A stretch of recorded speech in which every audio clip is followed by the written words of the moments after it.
देख रहे हैं JKUT 7 में आपका सहयोगी मोहम्मद रफी। आज हम खास बातचीत करने के लिए जा रहे हैं जो किसी का मोहताज नहीं और 30, 35, 40 सालों से तजर्बा है। बीजेपी का एक लीडर जिसका नाम लोहाई मल्हार का रहने वाला है। तो नाम ये खुद ही ये एक ऐसा इंसान है, नौजवान है और एक खुशकिस्मत वाला इंसान है कि हम इसी से नाम जान सकते हैं कि इसका नाम है। सबसे पहले सर आपका JKUT में आपका बहुत बहुत स्वागत। अपना नाम बताइए। शुक्रिया रफीक साहब जी। मेरा नाम मुश्ताक अहमद है। जी। मैं तहसील लोहाई मल्हार पंचायत हल्का मल्हार का रहने वाला हूँ। जी।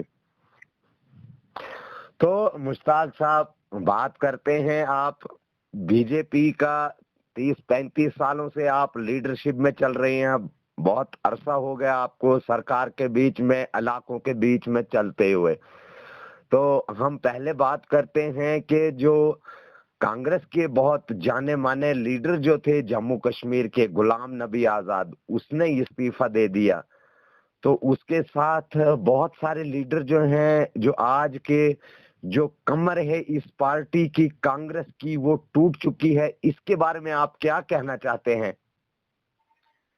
रफीक साहब सबसे पहले मैं आपको बताना चाहूंगा जो हमारे गुलाम नबी आजाद साहब हैं जी।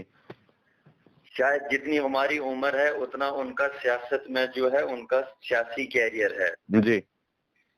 लेकिन इंसान वही जो है अपने घर से भागता है जब उसको किसी चीज की कोई प्रॉब्लम हो, यहाँ उस घर के अंदर उसको घुटन महसूस हो। जी। तो हम इसके ऊपर टिप्पणी नहीं करना चाहेंगे कि इन्होंने पार्टी से इस्तीफा क्यों दिया। मैं आपको अपनी पार्टी की बात करूंगा, भाजपा की बात करूंगा। जैसे आप जानते हो कि 70 साल से ये लोग जो है हुकूमत में रहे। जी। हम अपनी बनी कॉन्स्टिट्यूंसी की बात करते हैं। यहाँ पे कांग्रेस ने भी हुकूमत की, यहाँ पे नेशनल कॉन्फ्रेंस ने भी हुकूमत की। जी। आपने देखा होगा रफीक साहब के 70 सालों में हमारा जो ये बनी का इलाका था इसमें कितनी दुश्वारियां आ रही थी। जी। अब देखिए, आप जब भाजपा को जम्मू कश्मीर में हुकूमत करने का मौका मिला, वो भी कम टाइम मिला। जी।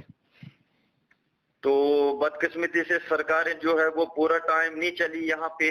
जी। तो आप देखते हैं कि आज आप देख रहे हो कि डेवलपमेंट किस तरह तेजी पकड़ रही है। जी।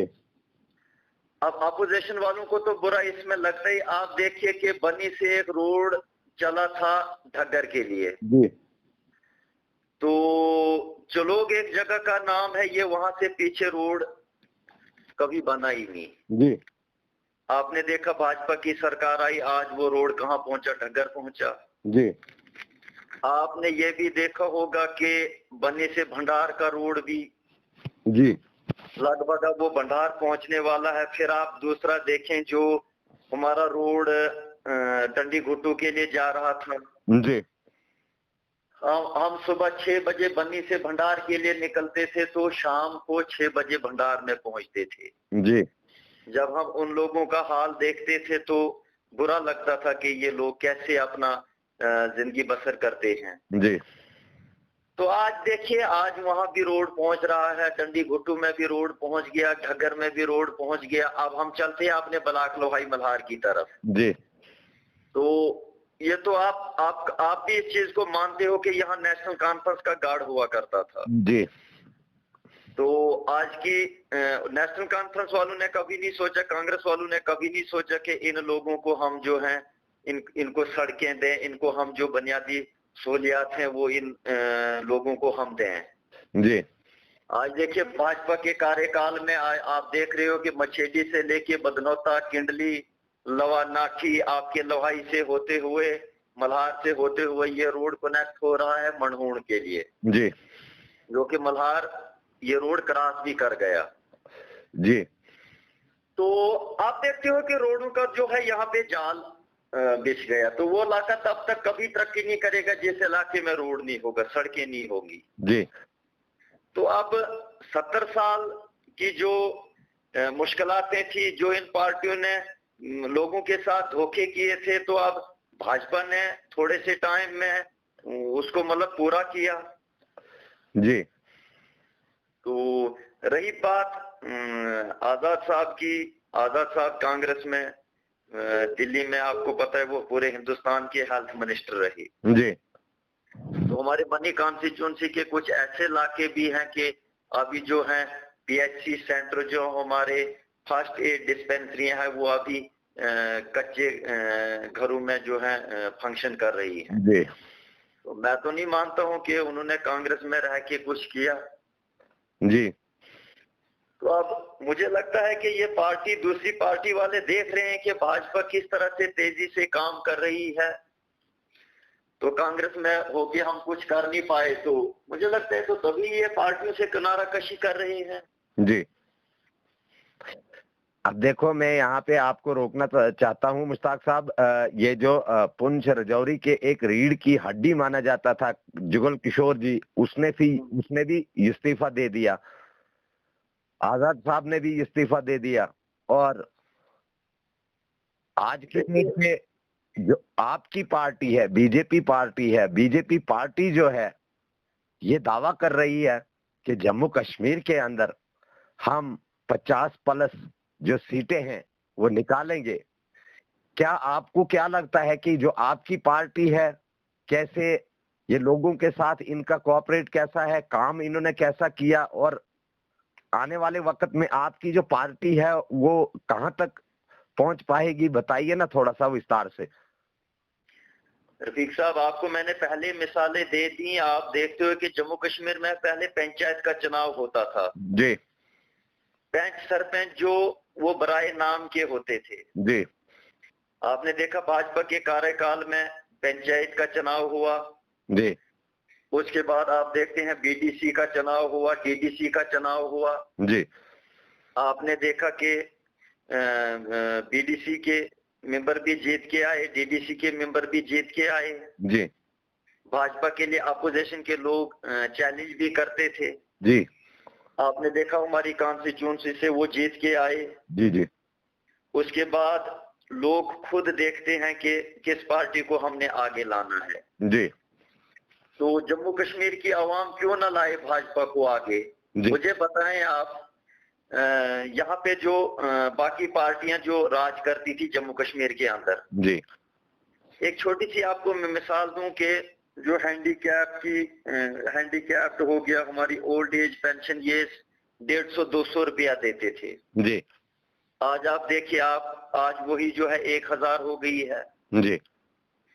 आप इस चीज को मानते हैं कि कभी बनी कॉन्स्टिट्यूंसी में हम किसी होटल में जाते थे वहां देखते थे हम गैस सिलेंडर जी तो हमें एक मतलब अजीब सा लगता था कि यार ये क्या चीज है जी। आज आप देखिए कोई घर खाली है जहां गैस सिलेंडर नहीं है जी। मुझे बताइए उसके बाद आप देखें कि कोरोना बीमारी आ गई जी। तो हिंदुस्तान में कितने बेनिफिशरीज को मुफ्त राशन मिल रहा है जी। ये कौन सरकार इतना कर रही है जो आवाम को पाल रही है भाजपा सरकार। और मुझे बताएं ना आप देखते आज गरीब लोग जो बीपीएल कैटेगरी में जाते हैं तो 80 रुपए में वो राशन स्टोर से राशन लाते हैं जी। तो आप इस चीज पे आप भरोसा रखें कि लोगों तक जो है वो डोर टू डोर उनकी बात सुनी जा रही है पंचायतों को पावरें दी है इजलास हो रहे हैं बैक टू विलेज का प्रोग्राम आ रहा है जी। उसके बाद मैं आपको एक छोटी सी बात बताना चाहूंगा कि आप डेवलपमेंट देखें बैक टू विलेज एक स्कीम लॉन्च हुई उसके बाद आज की डेट में जम्मू कश्मीर के अंदर एक स्कीम आई है जिसको हम कैपेक्स बजट कहते हैं जी। मुझे बताइए कौन सी पंचायत है जम्मू कश्मीर के अंदर जहां एक पंचायत के अंदर 10-10 काम नहीं लगे हैं जी। कैपेक्स बजट के तहत जो काम है जी। सरपंच अपनी मर्जी से प्लान रखते हैं उसमें लैंड ड्रेनें बन रही हैं जो कोई पुरानी बिल्डिंगें थी जिनको रिपेयर करनी थी उसके लिए पैसा आ रहा है जी। आप ये भी देखिए पहले पंचायतों के चुनाव होते थे सरपंच को 5 पीएमए इंदिरा आईए वाईए होता था तो वो 5 केस आते थे साल के। जी आपने देखे हमारे माननीय प्रधानमंत्री मोदी जी ने अगर एक पंचायत में 100 बेनिफिशरीज हैं तो उन 100 को 100 के 100 बंदों को मतलब उसका बेनिफिट मिला। जी तो क्यों ना लोगों को अपोजिशन वाले जितना गुमराह करें, जी वो उनकी बात थोड़ा मानेंगे। उन्होंने वही चीज करनी है जहां उनको एक अच्छी सरकार जो बेनिफिट दे रही है, उन्होंने तो भाजपा को ही वोट देना है। जी। हाँ, तो दूसरी बात मैं आपसे लास्ट पूछना चाहता हूं मुश्ताक साहब के, जो आपकी बनी लोहाई मल्हार कॉन्स्टिट्यूंसी जो है, जी जितना भी ये एरिया है, जी तो हमारे JKUT 7 के माध्यम से आप तो एक जाने माने 30-35 सालों का तजर्बा है, तो आप अपने तजर्बे से हमारे चैनल के माध्यम से JKUT 7 के माध्यम से आप लोगों को क्या संदेश देना चाहते हैं? देखियो, मैं तो अपने बनी कॉन्स्टिट्यूंसी के लोगों को यही मैसेज दूंगा कि हमारा जो सदियों से भाईचारा है उसको कायम रखें। जी और ये जो अपोजिशन के लोग होते हैं इनके बहकाव में नहीं आना है। जी और बाकी जो यहाँ से लोगों को बेनिफिट मिले, जी उस सरकार का साथ देना है। जी कई लोग आएंगे, कई लोग जाएंगे, जी लोगों को गुमराह करेंगे। हमने गुमराह नहीं होना है। जी हमने यही चीज देखनी है कि आज जो हमें सड़कें कौन सरकार दे रही है, जी हमें ये जो अपना क्या नाम लेते हैं, अपने